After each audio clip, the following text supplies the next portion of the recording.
Ito ang mga latest updates. Una, VP Sara Duterte. Tumulong sa mga nabiktima ng lindol sa Cebu, Chis Escudero. Direktang tinumbok si Pangulong Bongbong Marcos at House of Representatives.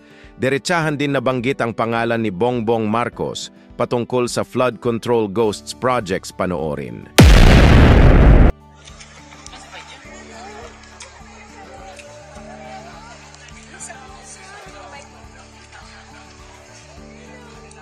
Bibi Sara!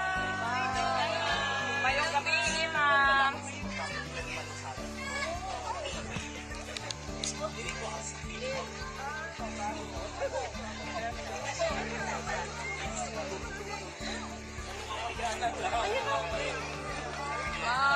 May mapicture.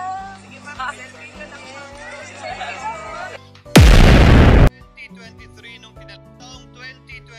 nung tinalaga si Ginoong Kiko Laurel bilang kalihim ng kagawaran na agrikultura.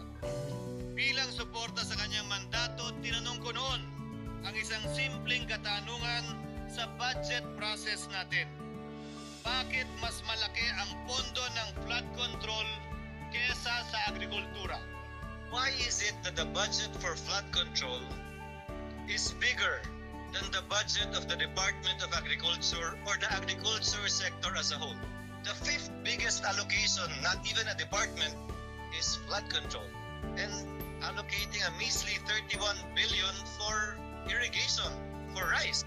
Pagkatapos po noon, tinulungan ko siyang bawasan ang flood control budget at idagdag sa 2024 budget ng Department of Agriculture. Aniya, tumawag daw sa kanya si Congressman Zaldico dahil pinapatanong daw ni Speaker Romualdez, bakit binawasan ang pondo ng flood control?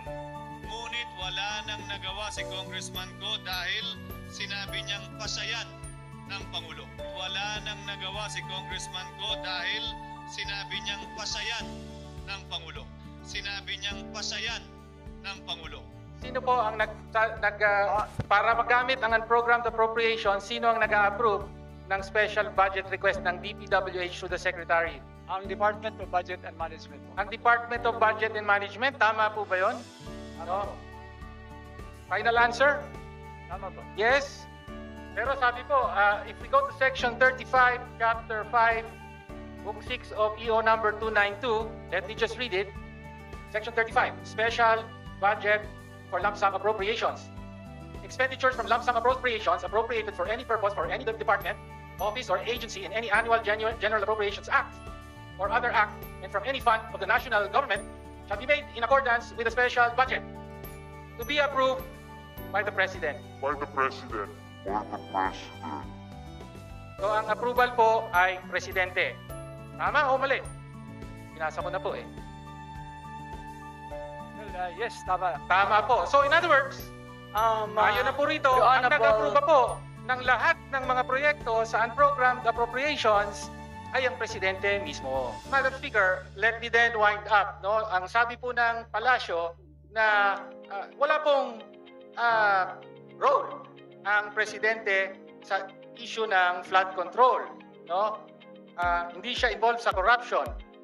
However, ang malinaw po na na-establish natin, actually, yung approval ng more than almost over 2,000 or 4,000, over 4,000 additional infrastructure projects funded from unprogrammed appropriations, particularly in 2023 and 2024, ay lahat po yan para mapondohan from unprogrammed appropriations, kailangang aprubahan po ng Presidente. Ito ang reaction ko nang pinatawag na ng ICI si Martin Romualdez, also known as Martin Luther King and Kim Bong-Chi. Oh, loko! Kala mo Diyos ka ha? You're just another crook.